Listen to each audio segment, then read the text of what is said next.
And here we are in the men's Youth 2v8 C final. In lanes 1 through 8, we have another 8-boat C final here this morning. In lane 1, Port. Lane 2, CRI. Lane 3, White Rock Rowing. Lane 4, Chicago. Lane 5, Montclair. Lane 6, DC National. Lane 7, Rose City.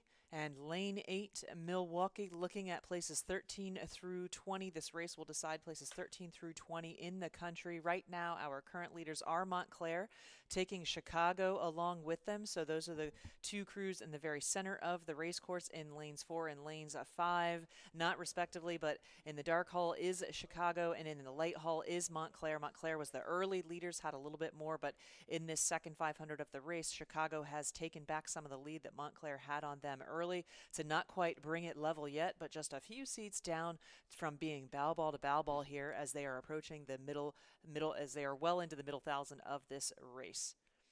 Montclair Scholastic School out of New Jersey. And at 1,000 meters, you can see they're only a couple feet behind the big club Chicago Rowing Foundation.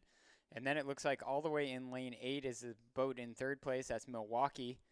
And then everybody clumped together thereafter. Everybody connected. So we've got really tremendous racing going on here. Again, in another 8-boat across C final, this time being the men's Youth 2v8. And it continues to really just be that same lead there for Chicago. Maybe as soon as I start talking, I'm seeing the coxswain move up a little bit relative to Montclair. Montclair about 37, 38 strokes a minute. As you see a good shot there of the blue of Milwaukee. And you can see Milwaukee now has about a length lead on Rose City. Rose City with about a half a length there on DC National. And then you've got those 3 or 4 boats, Port, CRI, White Rock, all clumped together there at the top of the race course. Again, within striking distance of a couple of those boats ahead of them, Milwaukee, Rose City, DC National. And as you can see during that portion of the race there, that third 500, Chicago is extending their lead. Now they have about half a length, just about to break open, past a half a length, getting into 3/4 of a length lead on Montclair. So if they keep this momentum going, it's going to set them up as they are about to cross into the last 500 of this race. Certainly less than 2 minutes left for each of these athletes on the race course right now, as 8s do cover a lot of ground very, very quickly here. And so we'll see who winds it up first. The 8s, you might see some higher stroke rates happening. We're going to find out who's going to sprint early, who's going to sprint a little bit later. Sometimes teams wait until they get into those red buoys. Sometimes they know they need to throw a haymaker and start sprinting with 400 or 500 meters left to go. Part of it's strategy. Part of it is what do we need right now. What we know is that in lanes 4 and lanes 5, still Chicago and Montclair out in front, being contested very closely, or being contested now, challenge for third place, is Milwaukee. They are really pushing out from the rest of the field, creating some distance between them and the adjacent lanes of Rose City and DC National.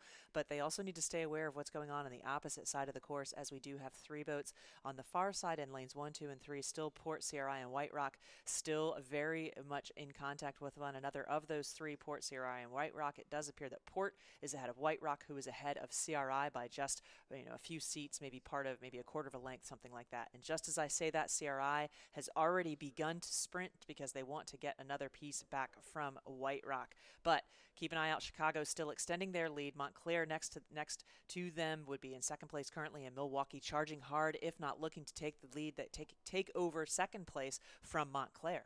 Yeah, Milwaukee really pushing it hard, using maybe the crowd, using that lane 8 to try to see if they can track down Montclair. I don't know if they'll do it, but they certainly are trying, and the effort is there. As you see Chicago out in front now and really rowing away with this C final of the men's Youth 2v8.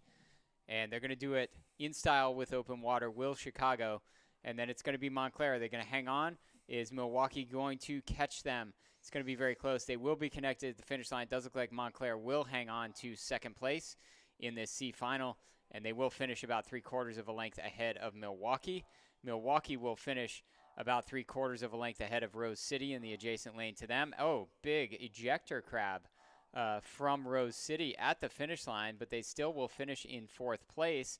All the way up at the top of the race course, it is Port, who looks like they're going to finish in 5th place, and then too close to call, White Rock and DC National just ahead of CRI.